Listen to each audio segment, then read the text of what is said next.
I was in Tahrir in Egypt for 2 or 3 weeks in late January, early February, as the revolution was unfolding.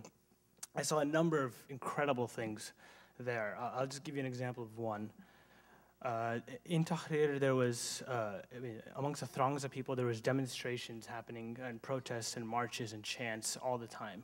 At one point, there was a group of women, all of them wearing the niqab, so covering their face, just showing their eyes, and about 50 or 100 of them marching through the square, chanting very militant chants.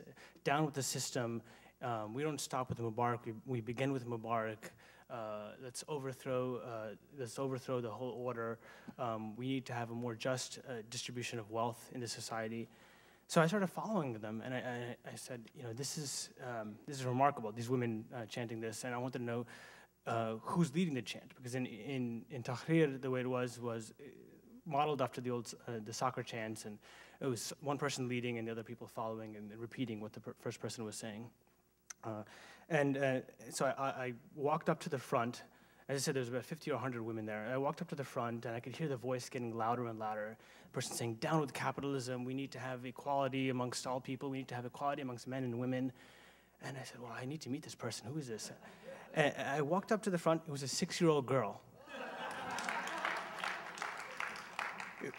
And that, more than anything, told me that the fundamentally radical transformation of society that happened, maybe just for a few weeks, okay? It was ephemeral, and we don't know where it's going to go after that. But for a few weeks, people in Egypt completely rethought their role in society and completely rethought how their society was structured, to the point where children were even saying that the way things are structured right now is not just. And that glimpse into that transformation of society, I think, is important to understand. It's what I want to talk about a little bit today. For us here in the United States, it's hard to grasp sometimes that we have all these ideas that the sort of vocabulary that we talk about, the way society is structured, and how quickly those things can change. And that's what Egypt, to me, showed when I was there. In Tahrir, which is a central square in Cairo, people were coming every day, and in the first few days of the protests, it was just sort of an inchoate mass of people. It was very chaotic. Everybody was coming there and doing their own thing. Everybody had their banners, but what was remarkable is that as the days wore on, a sort of order emerged in the square. At first, when you walk into the square, or when you walk near the square, you cross a bridge, you go over the Nile, and you'll see people, men, women, children from all walks of life coming to the square. And they're carrying Egyptian flags, and they're carrying posters and banners. And when you get into the square, first there's an army cordon, and inside the army cordon, there's a cordon by the protesters themselves, and they set up security. They're checking for IDs, they check my passport and visa and everything. It was, for anybody who's ever been to the Middle East with all the repressive security regimes, it was the most pleasant pat-down that I've ever had.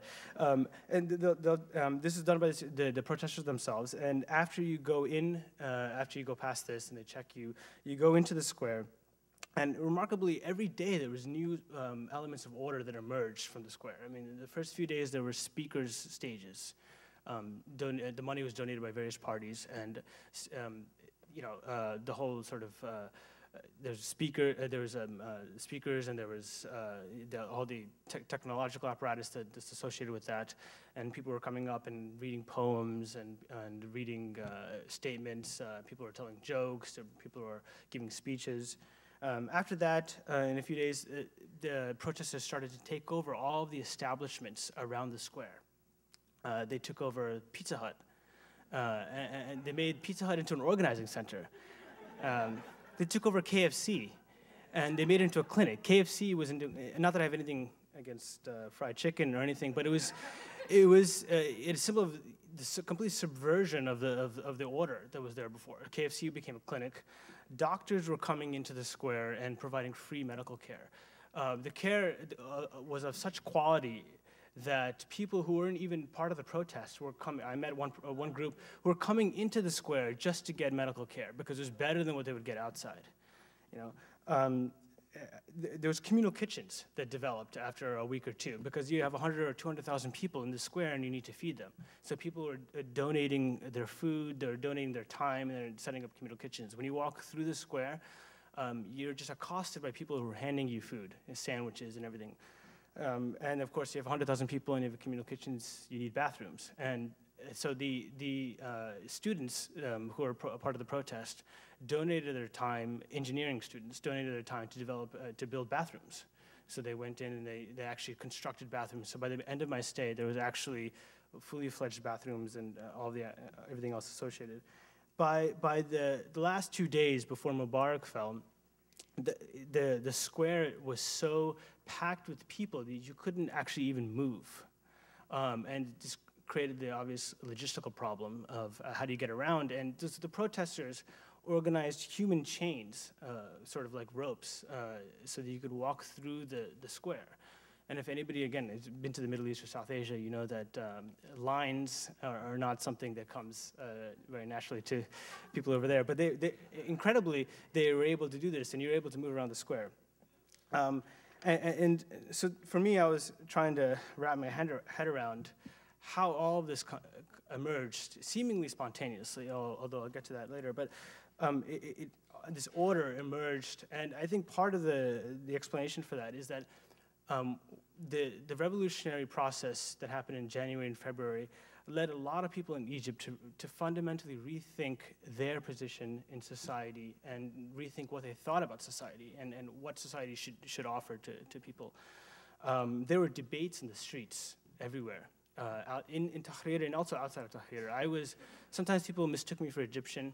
I was walking in the street and people would come up to me and they'd start asking me, well, what do you think about the army? Is the army good or bad? Should we support the army? Another group of people once came up to me and asked me what I thought about the Israeli peace treaty. Should we keep this peace treaty after we overthrow the government, or should we just jettison it?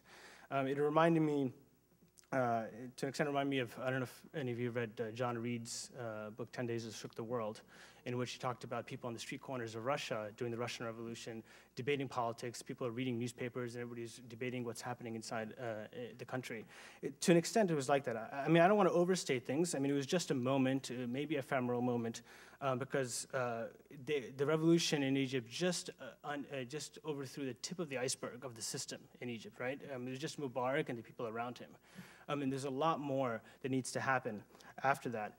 But for that moment, for people who are living under 30 years of dictatorship in which there was no freedom of expression, in which any thoughts they had about politics or about their lives were kept in their houses, really, to be able to openly articulate that in the streets, it was really sort of a liberatory experience, I think, for people.